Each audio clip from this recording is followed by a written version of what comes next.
Good morning, friends. Welcome back to UFC 296 Fight Morning Quick Card Breakdown Show. We are live with Big Pretty and myself, yours truly, putting her down.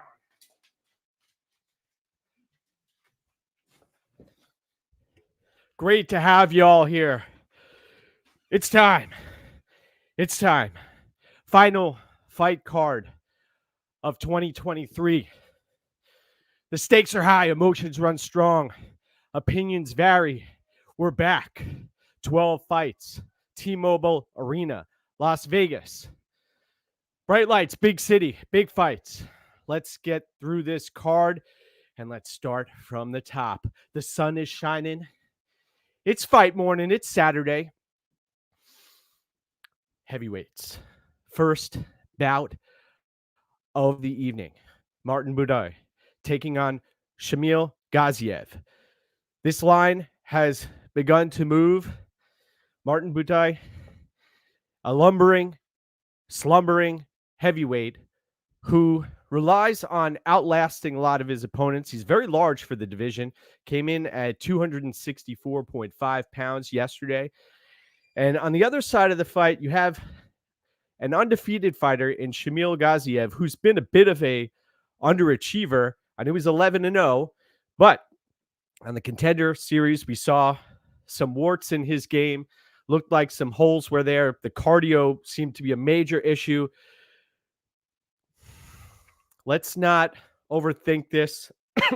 This is a high volatility, low level heavyweight fight. I'm going to be leaning with the underdog here, Shamil Gaziev. I believe there's some value in this line, but also we have to wonder, Gaziev, if he gets extended here, Buday could come alive as he's done in previous bouts.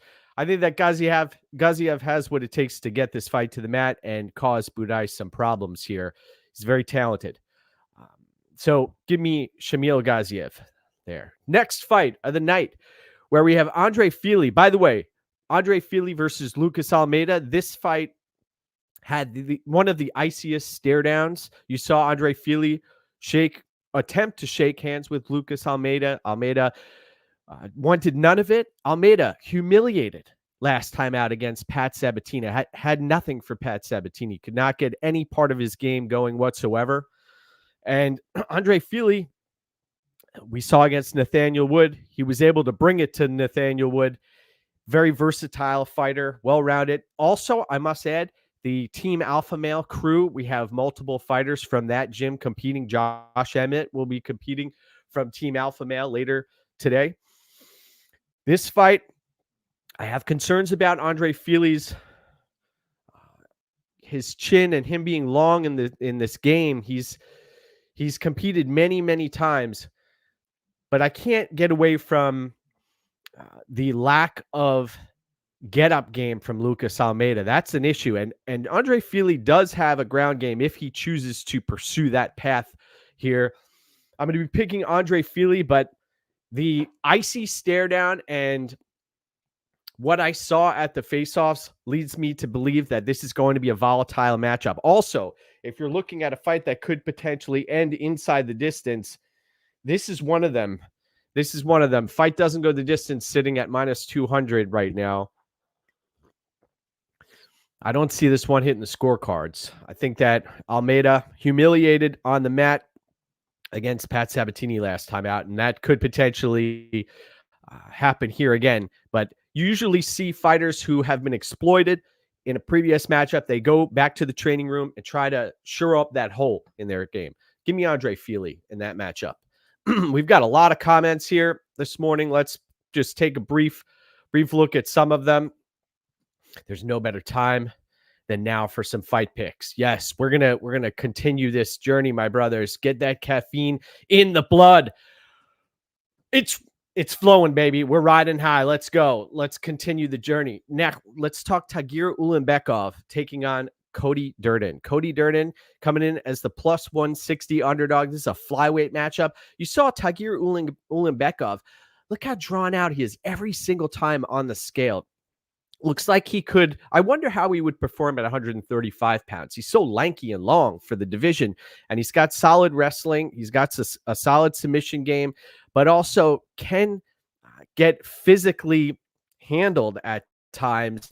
And we saw against Tim Elliott causing him some serious problems. Cody Durden is a scrappy fighter. And Cody Durden, although he may not have the highest skill level, he's got a great motor and a great will to win. And that can take you far in the MMA game. We've seen it up and down the roster. Sometimes fighters who aren't as skilled, if they can dig deep into that well, we'll talk later about another fighter who I have an inkling that will play out in another flyweight matchup later on. But here, Ulanbekov, I do think that his length and also the submission threat against Cody Durden. Cody Durden's been caught a number of times. Man, this is a fight that I've stayed away from a betting perspective just because I know how much of a dog Cody Durden is, but I will pick against him here. I'm going to be picking Tagir Ulanbekov. I think that just from a skill perspective, there's a wide gap here. So give me Tagir Ulanbekov in that matchup. Let's get back to some of the comments section here. Seize the day. Yes, good morning. Good morning, Luke. Thank you for tuning in. Appreciate you. Good morning, Loner.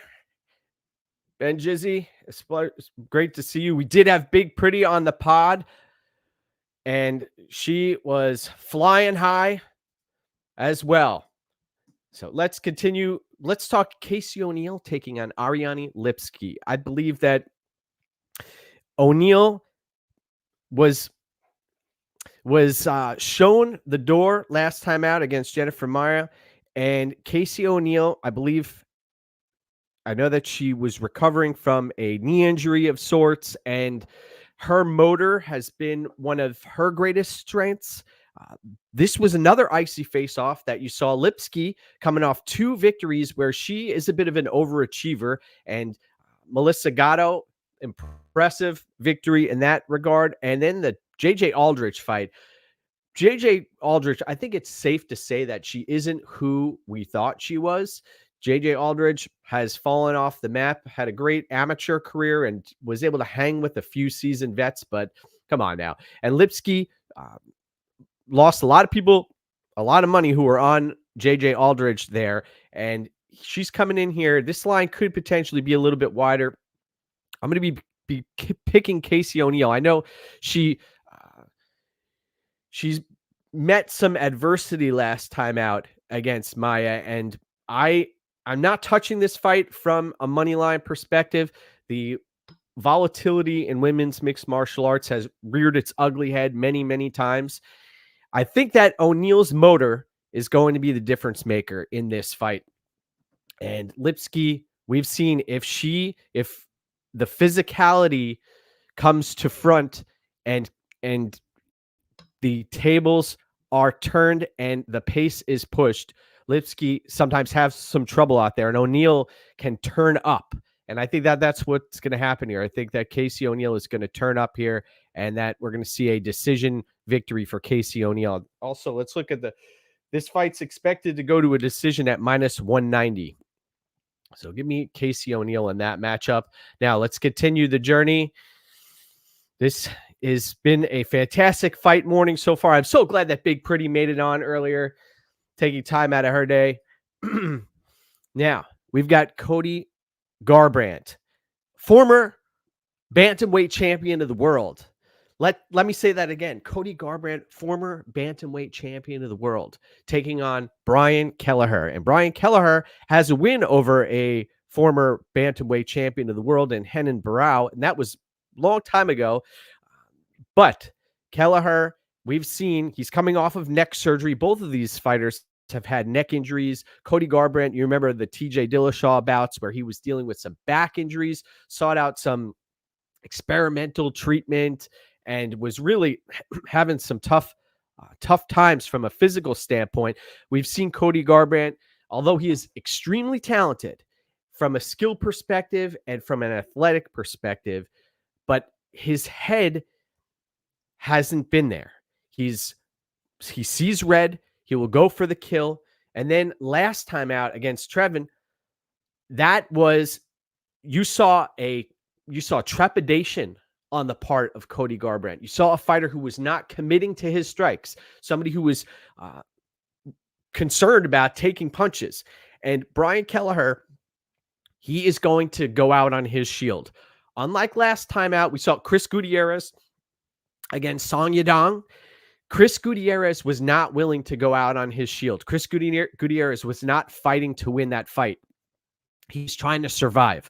Brian Kelleher is not going to try to fight to survive. He's going to try to win the fight. And he's going to take a kill or be killed mentality. I feel very strongly about this.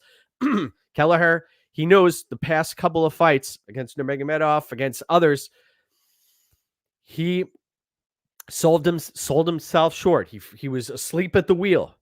And I believe that Kelleher is going to try to pursue victory at all costs. And if that means Cody Garbrandt landing the kill shot on Brian Kelleher, so be it.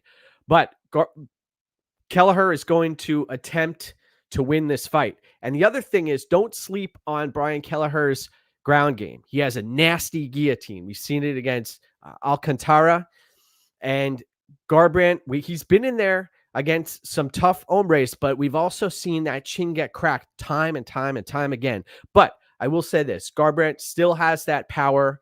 And if he goes for it on Kelleher, we got to mention that neck surgery. He's coming off of a surgery that was very recent, got cleared, and also 37 or so years of age. So a free play that I put out this morning is that this fight doesn't go the distance at -145. I think that that's some value here. Cody Garbrandt and Brian Kelleher fight doesn't go the distance. If you guys wouldn't mind subscribing to the channel, taking a minute of your time to subscribe to the channel and also like the video, that will be a big help as we continue to grow here. I've been at this for a long time and this is my 6th consecutive third-party tracked winning year. So happy about that, but I want to just let you know that there's proof behind the pudding here and that we are third-party tracked. So one unit play, fight doesn't go the distance, -145 is the free play. But I'm going to be picking Garbrandt because I think that the footwork here is going to be on display. But this fight, I am not touching from a money line perspective. Brian Kelleher is extremely live as far as I'm concerned. He has a path to victory on the feet, knocking out Garbrandt. He has a path to victory on the mat, submitting Garbrandt. And this is a pay-per-view event, so I think that there will be some volatility here. I'm pulling for Kelleher. I hope Kelleher wins, but I'm going to be picking Garbrandt to win that matchup. Let's see. We've got one cannot simply have a pay-per-view day without Mike's breakdown. Thanks for the breakdowns, brother. I appreciate you. Shady, boom. I hope Kelleher pulls that off, man. Good morning. Thank you. Taking the shot at 14-1 for Garbrandt to get his first submission. Interesting. Well, best of luck to you, JP. Now, let's talk the final fighter to weigh in yesterday, Irene Aldana, who's coming in at -180. And Aldana is getting up there in age, folks. She's 35 years old. She's a very tall fighter for the division. I believe she's 5'9". Yes, 5'9". And she's taking on Karol Rosa, who, what can you say? Who is Karol Rosa at this stage in her career? She came out, she tried to sell us that she was a volume fighter with great cardio. And we've seen against McMahon and others, her get-up game is not there. Aldana is a striker by trade who, against Amanda Nunes looked -3,000 against Aldana. That was a horrific look for Irene Aldana, and she's had some time off. She's had time to rectify some situations here in the behind closed doors. I know Lobo Jim's done some tremendous work, but what are we getting here? This is a highly volatile matchup as far as I'm concerned. I do not trust Irene Aldana's gas tank at this stage in her career, coming off of a title fight. This is a time when things typically slip. 35 years of age, last fighter to the scale. I wouldn't be going out of my way to play her at -180. I think there's some value on Karol Rosa. And we know when women's mixed martial arts takes place, from fight to fight, we see significant improvements. And we also see some regression from fighters as well. So give me Cara-Rosa. I'm not touching the money line. I think there are better options up and down this card, but I'll be picking Cara-Rosa here. Next up, we've got Alonzo Menifield taking on Dustin Jacoby. Dustin Jacoby coming in at minus 290 at the betting window.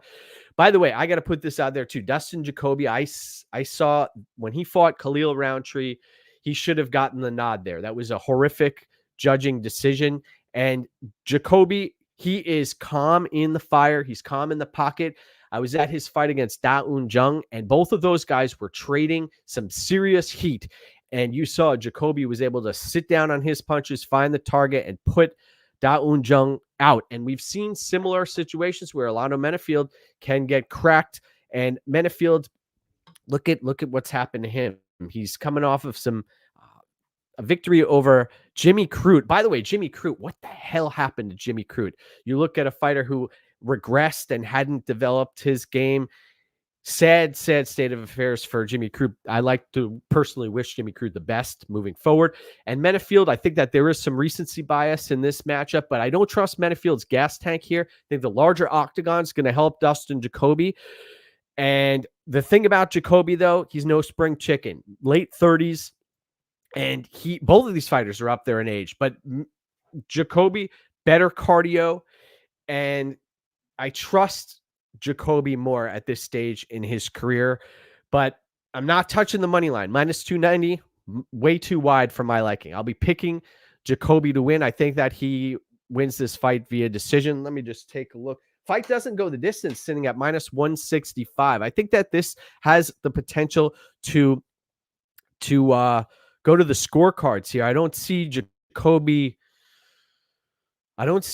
taking massive risks in this spot. I think that his footwork could be a difference maker here. Menifield's a person who will plod forward at times. The coffee's flowing, folks. Hopefully you've got your own cup of joe out there. Now, this is about that once it was up, I put it up. Once it went live, I put it up onto my fridge. Thank you, Loner. I appreciate you. Bryce Mitchell taking on Josh Emmett on a week's notice. We found out yesterday that Bryce Mitchell was building a barn. He was, I believe, up on a ladder when he got the call, and he took the fight. Now he comes in, he makes weight against a 38, almost soon to be 39-year-old Josh Emmett, who has been brutalized in previous matchups by Ilya Topuria and Alexander Volkanovski. We have Josh Emmett. Hang on one second here. The Yair Rodriguez fight. One second. Making sure I got this correct here. Bear with me, my brothers. Here we go. I believe that was for an interim title here. Yes. All right. So the Yair Rodriguez fight. Not Volkanovski. The Yair Rodriguez fight. We saw Josh Emmett. His face swells up so quickly, and he's taken so much damage that I have serious concerns about Josh Emmett. Now, Bryce Mitchell is not a fighter who's going to be landing heavy strikes on his opponents. I believe that Mitchell is going to obviously take a grappling heavy approach here, and he's going to have to track down Josh Emmett, which may be a challenge because Emmett is a very smart fighter, and he has a full camp behind him, and he was supposed to take on Giga Chikadze. So this fight, though, I look at the mileage on Josh Emmett, and I know he came to the UFC later in his career. We heard all the great stories about Josh Emmett inside the trading room, being a killer out there. I still see Bryce Mitchell having a clear path to victory here. The longer this fight goes, at what point does Josh Emmett realize that, we've made it this far, we've pushed ourselves so far, and it's time to check out. I wouldn't be surprised to see Josh Emmett retire after this fight. I'm going to be picking Bryce Mitchell here. I think that if you got in at a much earlier time and place, you'd be better served because this line now has been blown out to minus 258. And don't let the what you see on the scale deceive you. Bryce Mitchell looks a little flabby. Josh Emmett, he's cut up. great camp, looks great. But Emmett, behind those power strikes and the movement and the feints, there isn't much going on. I don't trust Emmett's wrestling. I don't trust him establishing top position. I don't trust Emmett. I'm going to be picking Bryce Mitchell. He is like a dog on a bone, and that's what he'll likely do here. There's the potential for Bryce Mitchell to get cracked. He doesn't have the best striking defense, so if Emmett does land that one punch, that knockout punch, then Bryce Mitchell's in some trouble. We've seen it up and down Josh Emmett's career. He could be losing a fight and then land that strike that puts his opponent out. So that's always a possibility, but I think that Bryce Mitchell, he has the potential to win this fight via submission. I know he hasn't won many fights via submission inside the UFC, but it wouldn't surprise me to see Mitchell win this fight via submission, and I could see him winning a decision as well. Give me Bryce Mitchell there. Now, Tony Ferguson, Paddy Pimblett. Tony saying all the right things. He typically comes in extremely high confidence. But the reality is he's closing in on 40 years of age, and he's taking on Paddy Pimblett, who's 28 years of age. It's coincidence. Paddy Pimblett's coming off of virtually the same injury that I had on my ankle, where he had multiple ligaments torn in his ankle against Jared Gordon. And that hasn't really been spoken about. I know Pimblett, by most accounts, lost his fight to Jared Gordon, but he did suffer a serious ankle injury during that bout early in the fight and wasn't able to really sit down on his punches or get anything going.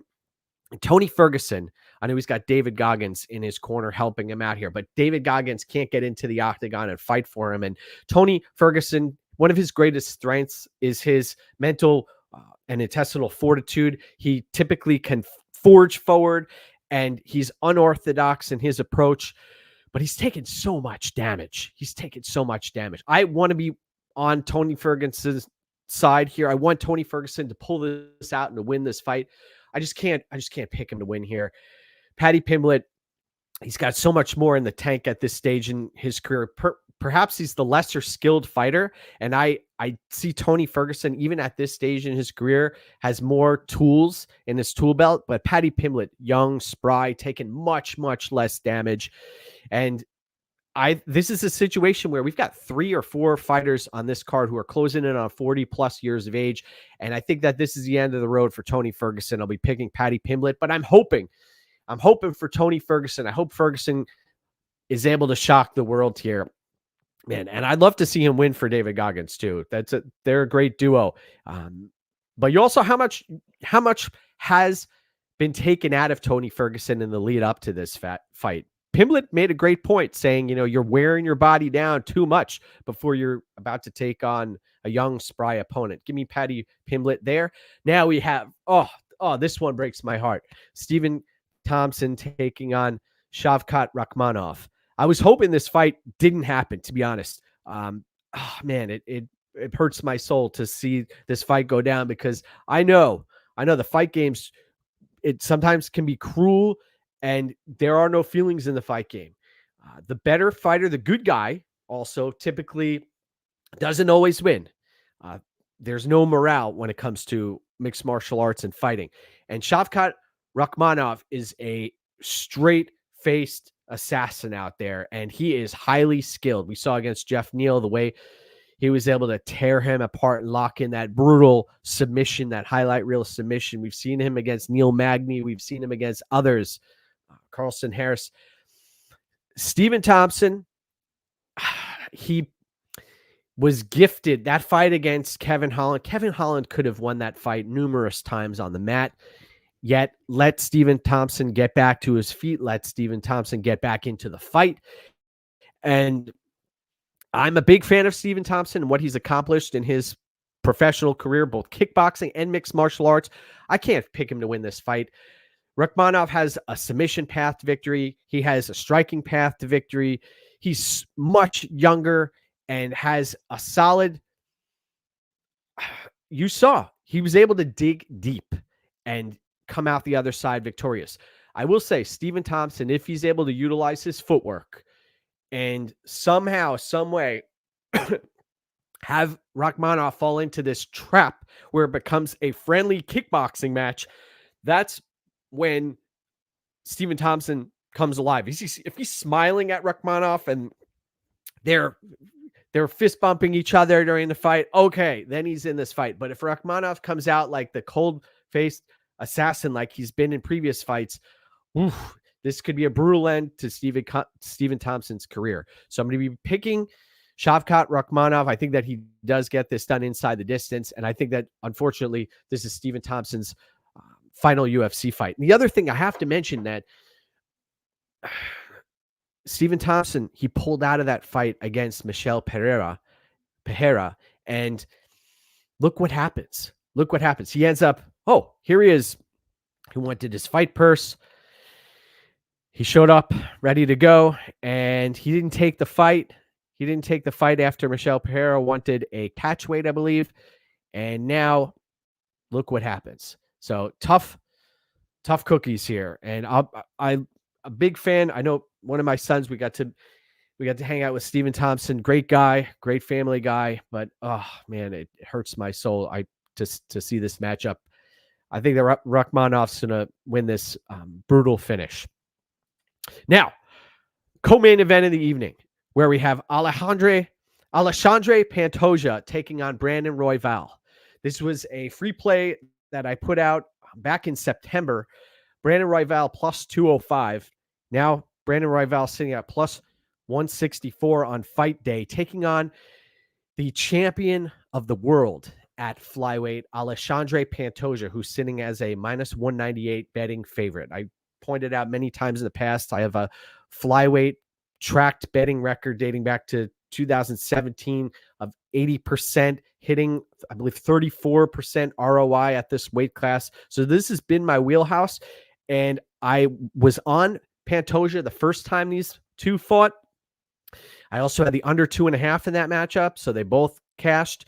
But also, when I watched that fight and I watched the trajectory of both of these fighters' careers, Royval, yes, he's a wild fighter, and he needs that suicide pace that he was talking about in the lead up to this fight for him to be effective.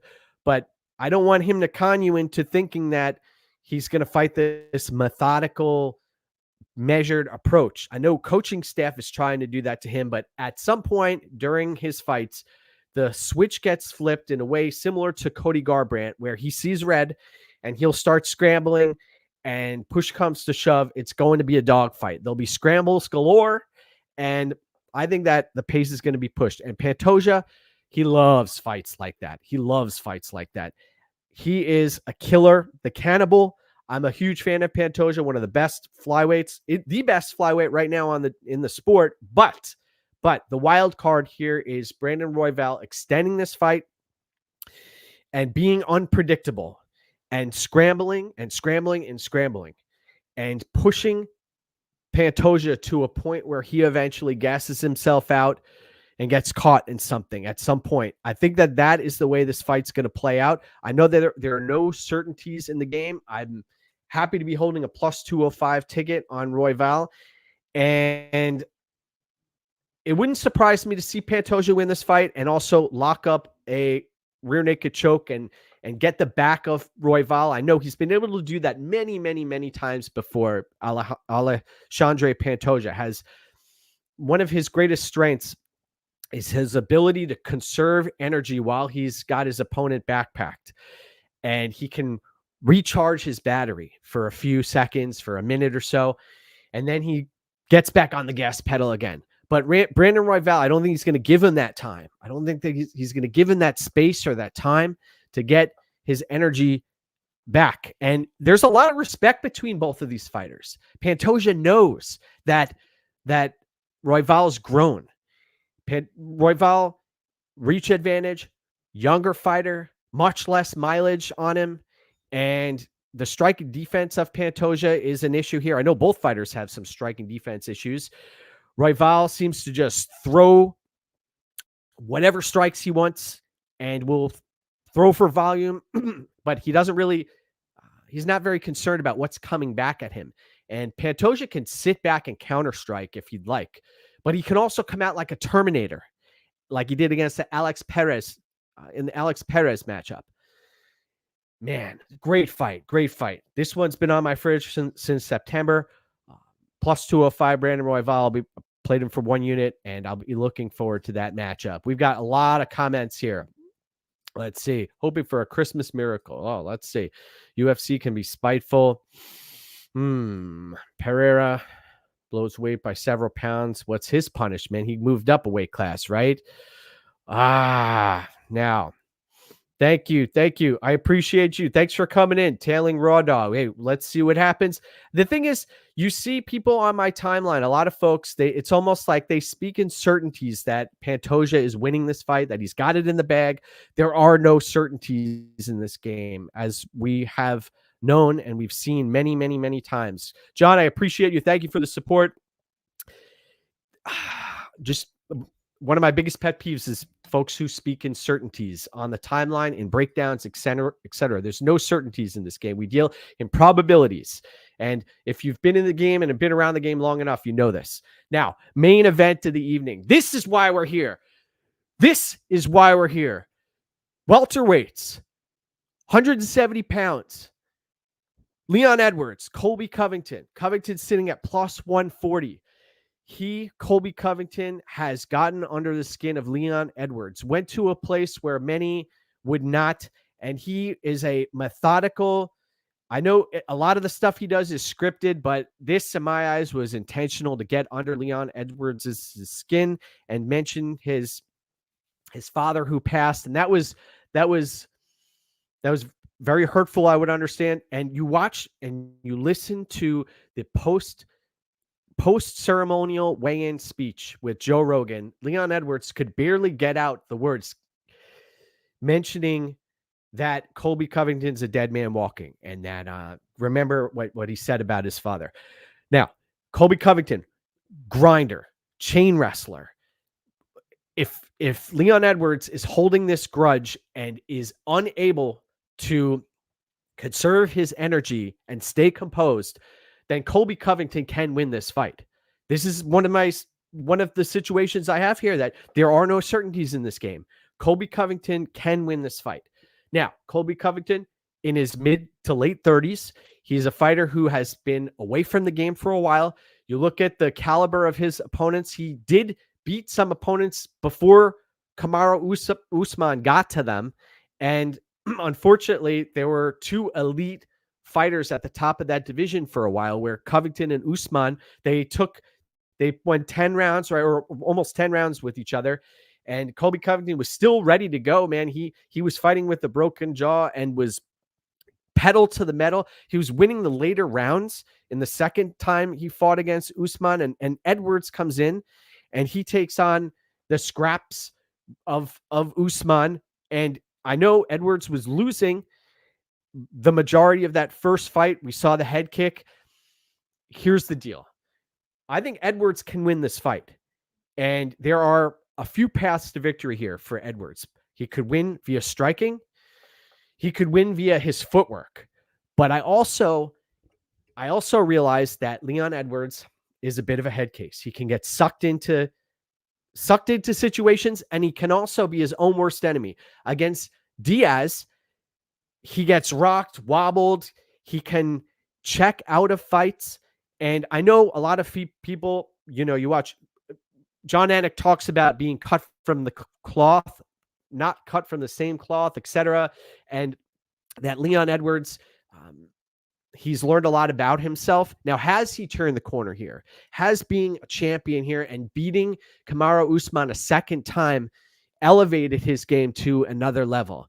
I personally believe that it has. Am I going to go out of my way to play the Leon Edwards money line? Not necessarily, but I do have some reservations here and some trepidation. Originally, I was leaning towards the Covington side, and I do see a path to victory for him. I think that he could come out here, get in Leon Edwards' face, use that tactic of gassing Leon Edwards out, just rinse and repeating mat return after mat return after mat return, the smiling, the talking to him in the corner, using that hate to propel him to victory. But also, I see Edwards being a sniper out there. Go back and watch the Bilal Muhammad fight. Leon Edwards was picking Bilal Muhammad apart. And I have concerns about Colby Covington's range management and the way he closes distance. That could be a recipe for disaster here. I think that Edwards is live to get a knockout. And I wouldn't be surprised to see Edwards level up from a cardio perspective here. We've seen him, I know at elevation, he did the job, got the job done. Granted, he was under Kamaru Usman most of the time. And both of these fighters, very similar fighters, Colby Covington and Kamaru Usman. So you have to, I give the striking acumen edge to Kamaru Usman there, throws power, but the volume is Covington, better gas tank. And Edwards, Covington, great matchup. Great matchup. Love this fight. The only certainty is uncertainty. If you can find an edge, great though. Now, I'm hoping that Covington gets this done. I'm a fan of chaos, the actual chaos in the sport, and that the fans are going to go nuts. I don't put too much stock in the Masvidal Covington brain injury, so to speak. I think that may have been just used for a lawsuit, etc. I do think that the wrestling is going to be huge here. I'm going to be picking Leon Edwards to win. I think that what we saw at the press conference, I know it's going to be used for fuel, but someone in Edwards's corner and his camp has to get to him and say, we need to stay composed, pick this guy apart, and go for the kill shot. But in front of this crowd, you know, Donald Trump is going to be there, former president of the United States of America. So that should bring about a huge pop from the crowd. He has got so much support. And Colby Covington, he is a great fighter. We can't deny that. He is a great fighter. And as much as you want to talk smack about Colby Covington, and as much as Colby Covington wants to talk smack, he has ability and he has a great gas tank. I know you never know when that's going to go off of a cliff. It could potentially happen in this fight. I'm going to be picking Leon Edwards to get the victory here, and I think he has the potential to win this fight via knockout. But it wouldn't shock me to see Covington close distance, get in there and force the action on Edwards, rinse and repeat takedowns, push the pace. Let's see. This match is a setup win for Colby. If it goes to a decision, Colby's winning. I could see that happening. Thank you. Hey, thanks everybody for tuning in. This is the final fight card of 2023 UFC 296. Thank you again. And remember to go get what's yours. Thank you for subscribing to the channel. And let's do this, my brothers. Go out there and kick some butt on this Saturday. Thanks again, everybody. Have a great day.